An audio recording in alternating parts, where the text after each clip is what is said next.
All right, I'm on the phone with Ray Boom Boom Mancini, former WBA lightweight champion.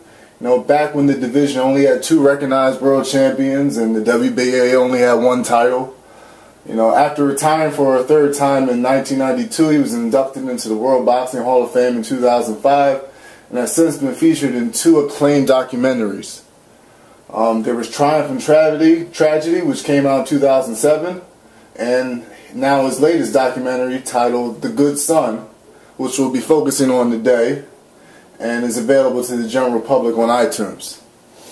So before we get started, you know, Ray, how's it going? You know, how's life in Youngstown? Well, Ryan, everything's going good, thank God. And things back in Youngstown are pretty good. Though right now I live mainly in Southern California, and things are very good there. Okay. But before we move off of Youngstown, I'd like to. No, I love this. I'm born and raised from the womb to the tomb. Yeah. So I want to know, like, what was it like to be an Italian-American boxer brought up in Youngstown? Well, first of all, boxing in Youngstown, you know, it's one of the things we're known for. So, you know, we're the second biggest steel producing city in the world, and everyone knows that it's a steel town. And, you know, steel and sports were the 2 things that we were known for. And growing up in Youngstown, hearing the stories not only of my father, but the great Tony Gennaro, Joey Red D'Amato, Jack Trammell, all the great fighters that came out of there. And I got to know these guys and meet them when I was younger and through the years. It was a great honor for me. But I wish, you know, it was like, it's just, for me, it was ingrained that that's all I ever wanted to be. Not because my father wanted me to be that, because he tried to talk me out of it in the worst way. You know, he told me it was depression. He had to eat. He had to fight. For me, I had other opportunities. I had a college academic scholarship to go to college, as well as an athletic scholarship, had a professional baseball offer, had other opportunities. But, you know, I wanted to be a professional fighter for him. I wanted to win the world title for him. So, you know, I couldn't say a whole lot to that, you know. And, but Youngstown, we're known through our history of boxing, and it's been a very strong tradition. Okay, you know, your Italian heritage, you know, alone, combined with your fighting style, you know, has often got you compared to the likes of, you know, Carmen Basilio, Jake LaMotta, Rocky Graciano, and others. You know, did you ever feel pressure to live up to their standards? No, I never thought of that, to be honest with you. I mean, all you can do is be the best that you can be and be who you are. But, of course, don't get me wrong, I tried to emulate some of these guys. Like, growing up, people would say, who's your boxing heroes? I said, other than my father, my boxing heroes were Tony Canzoneri, great fighter for 20s and 30s, Rocky Marciano, Henry Armstrong, Carmen Basilio, and, of course, the great Roberto Duran. Those are my boxing heroes. And so you want to, so when you become a fighter, you try to emulate these guys, get the best out of them, but you got to make it your own. That's the bottom line. You got to make it your own, you know. And thank God I had a natural aggression to come forward, I had a natural power that I could punch a little bit. So those are all things that help. But you know, you realize early on that you can't be Rocky Marciano, you can't be, you know, Jake LaMotta, but you could take pieces of them and try to make it your own.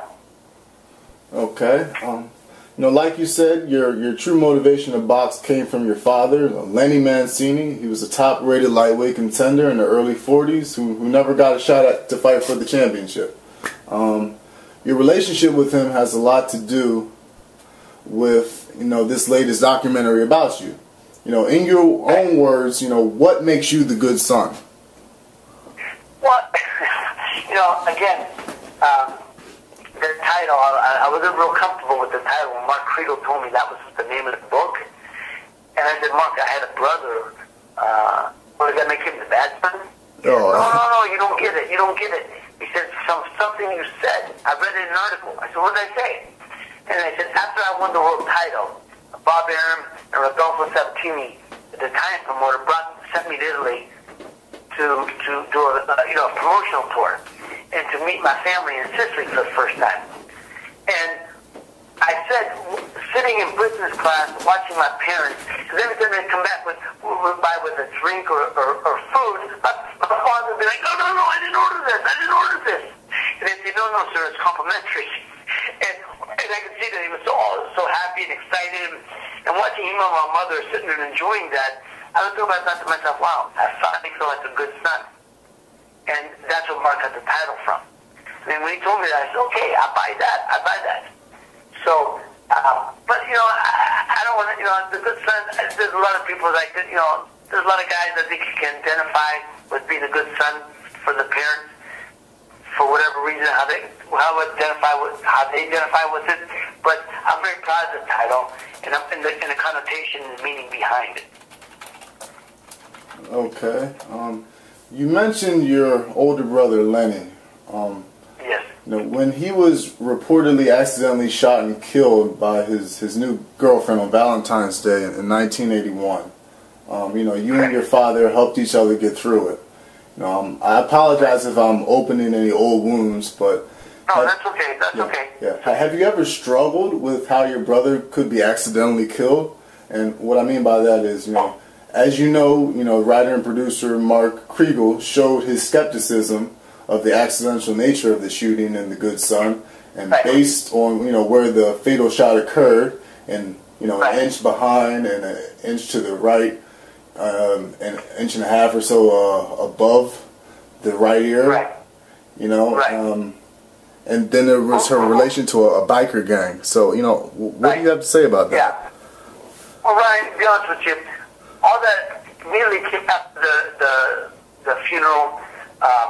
I had the local police that were the detectives that were part of the case that said, Ray, look, we can investigate this, we can go further, we can go whatever you want us to do.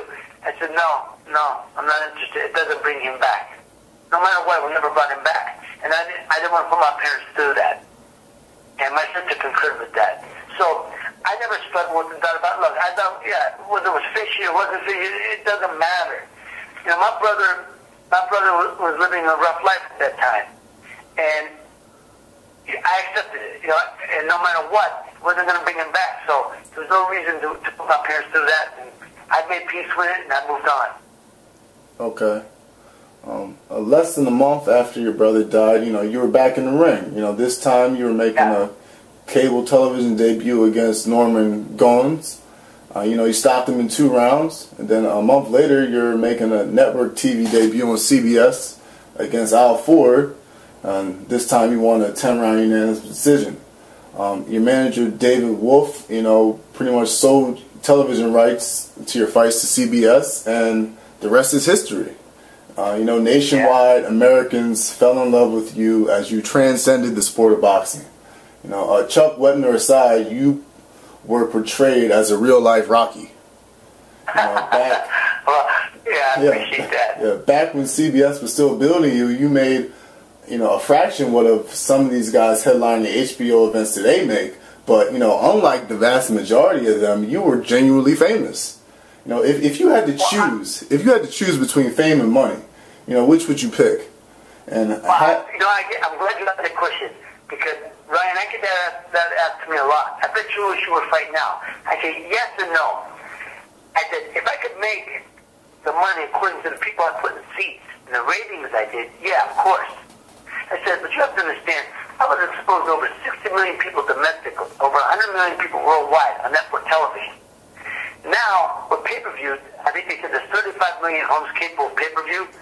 And if you get a 2% buy rate, which like 500,000 people consider that a success, I would never change what I went through. Plus, the era I went through was considered the golden age of boxing over the last 50 years. We had, Ray Leonard, Tommy Hearns, Roberto Duran, Marvin Hagler, Wilfredo Gomez, Hector Camacho, Aaron Pryor, Alexa Aguayo, all those great fighters. It was the first time in history that the lighter weights actually were more popular than heavyweight champion. I don't think any time in the boxing history that's ever happened before. So I would never change the era I came in. And, even though those guys are making more money now, they get paid a hell of a lot more and do a hell of a lot less. going 12 rounds instead of 15, and the weigh-ins the night before as opposed to the morning of, I would never change the era I fought in. I fought in a great era, and I'm very proud to be part of that era. Okay. A month after the Ford win, you retired NABF lightweight champion Jorge Morales in his corner after 9 rounds and took his title. Right. Then you immediately defended it against fellow World Boxing Hall of Famer Jose Luis Ramirez, which I personally consider your career best win. You won a lopsided decision over a man that was 71-3, and it was only your 20th fight. Just the previous year, Ramirez had, dropped the great Alexis Arguello and took him to a split decision. Were you surprised with how easily you beat Ramirez? No, I wouldn't say surprised how I beat him. I'm not training hard. And Ramirez is a very difficult fight for a lot of guys. But I was trained by the great Murphy Clifton how to fight a southpaw. People understand, when you fight a southpaw, it's got to be a disciplined fight. And Cliff instilled in me that. It's just every fight, every day, man, it's going to be a disciplined fight. We got to do this. And it's over and over the same. We got to make sure we keep our left foot outside his right foot. Keep pushing him to his left. Things like that. So I prepared very good for it. And, the funny thing is watching the fight against, watching the tapes of Ramirez, especially the fight when he fought Alexis and he dropped him. And, in actuality, he beat Alexis. But he got a split decision loss in Miami. He beat Alexis. That's why I said, when they offered me the Alexis after I beat Ramirez, I felt very confident because I'd seen him fight Ramirez. And Alexis looked like he was on the downside.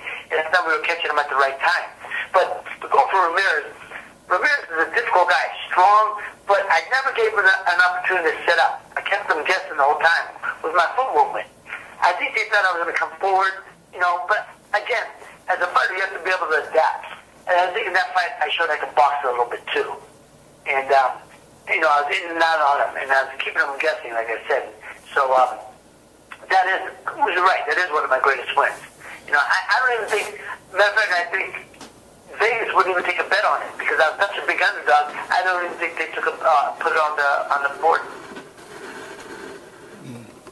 Team Ramirez complained that the canvas was slippery and that their fighter couldn't get proper footing. He had leather shoe soles, whereas you had, better tracks with rubber soles. How much of a factor do you think that played into the outcome? Well, I don't think it had a whole lot to do with it. Maybe, and the fact that maybe they couldn't get settled, maybe that's true. Hey, to be honest with you, but if you're still wearing leather soles in the 1980s, man, come on.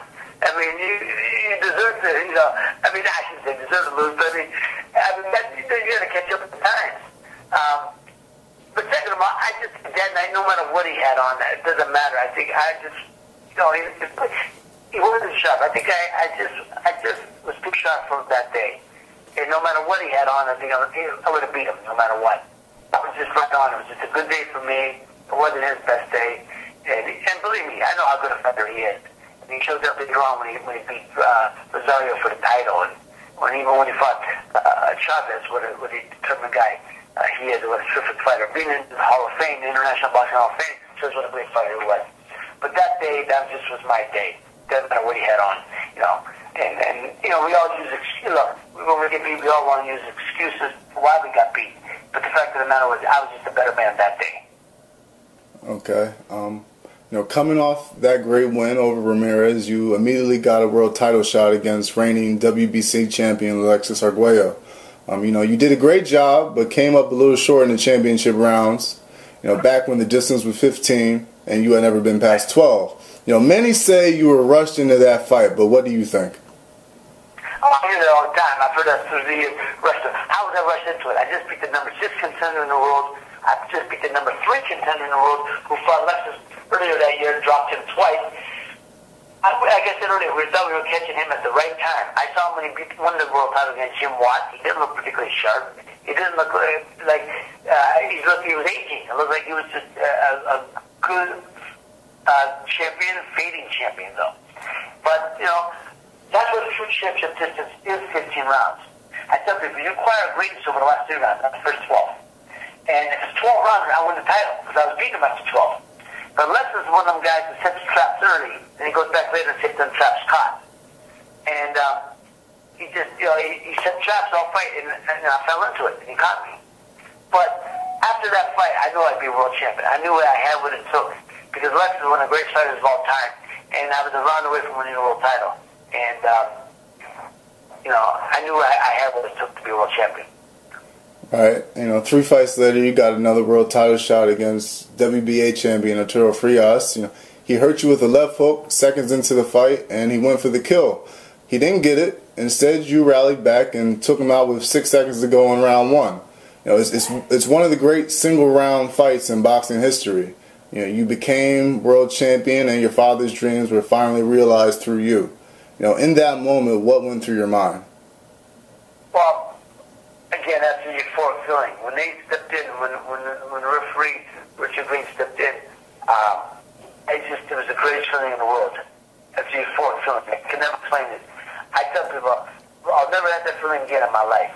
Other than seeing each one of my children born. Other than that, there's nothing, no greater feeling that I would have.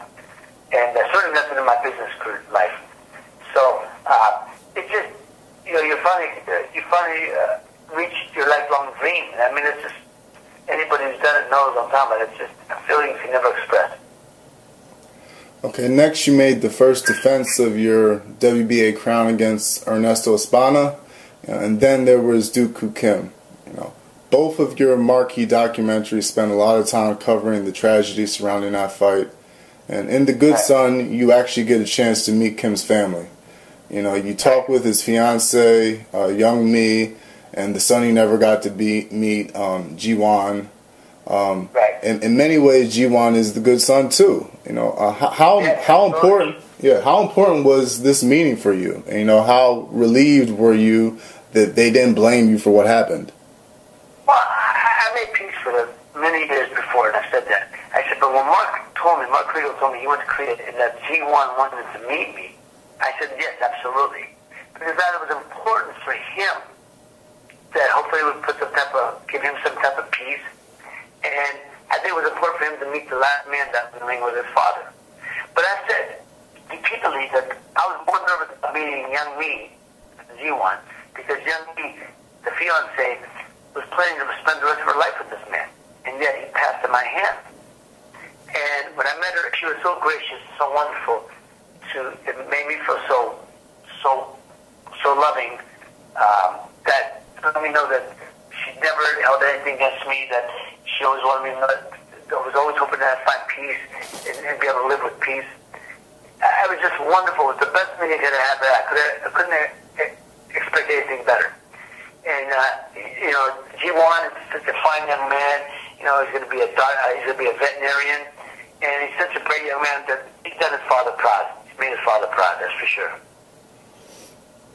Okay. Many times you've said the only time you've ever thought about quitting in the ring was against Dooku. I realize this is a difficult question to answer, but in hindsight, would you quit if you could do it all over again, knowing now what could have been avoided? No, quit. No. When I say that, because I think every fighter, every athlete, at some point in his career, sometimes says, "Man, I just don't want to go on." But that's who I am. I wasn't going to quit. Just my body wanted to shut down. My body wanted to stop, but my mind wouldn't allow it to. That's why the old saying, "The body's the army, the mind's the general." The body will do whatever the mind tells it to do. But with my title, I'm defending my title, and I'll do whatever it takes to defend my title. And he was going after his title, he was going to do whatever he could do to take that title. So that's why it made such a great fight. Other than the outcome, it was a great, great fight. And it would be one of the fights you'd be watching on ESPN all the time, if the outcome. But because of the outcome, there was nothing good about it. Right. Now, something most people don't know is that your trainer, Murphy Griffith, is the uncle of the great Emil Griffith. And, right. Emil's third fight with Benny Kid Paret in many ways parallels your fight with Kim. What kind of guidance was... I'm sorry. What I was going to say was, first of all, Ryan, I met Emil after I started seeing Emil after we spoke. There was not a lot of words were said. There was nothing like really said. It was just hugged. And he just said, I know what you're going through. He said, just You'll get through it. Just have faith in yourself. Just find your peace. But here's what people said. The fight was so not any way, shape, or form, other than the outcome, was not any similar to the fight with Benny Kid Brett in any way. Because when he fought Benny Kid Brett, Benny Kid Brett was hung up in the ropes. His arms were hung up in the ropes. And Emil kept doing his job. Ruby Goldstein didn't come in to jump in until, 40-something and 20-something answered punches. When Emil did nothing, just hitting him because that's the fighter's job till the referee comes in. My fight with Kim, it was a toe-to-toe fight. I'd come on, beginning of the round, he'd come on, be pushing me back to me up at the end of the round. He said, and that's exactly what happened at the end of the 13th. The beginning of the 14th, he come running out after me, he jumped me, we had an exchange, I caught him with one shot, he went down. That was it. And that's what the doctor, Lonnie Hamilton, said. It had to be that last punch, because the way, I guess, the brainstem was damaged, it could have never fought. It could never have went on and fought if it had happened previous in the fight. It said it had to be that one punch at the end. So it's not similar. The fight wasn't similar. Yeah, I agree. It wasn't the same kind of fight. Right, exactly. Other than the ending, the fight wasn't similar. But right, because of the ending, because of the similarity, that Griffin Griffith, my trainer, was his uncle. Yeah, of course, there's a connection. And I did speak to him afterwards. And this was like there wasn't a whole lot of words said because it was just basically a look and a hug. Okay. We understood. We both understood. Okay. All right. Now I have some extra questions here.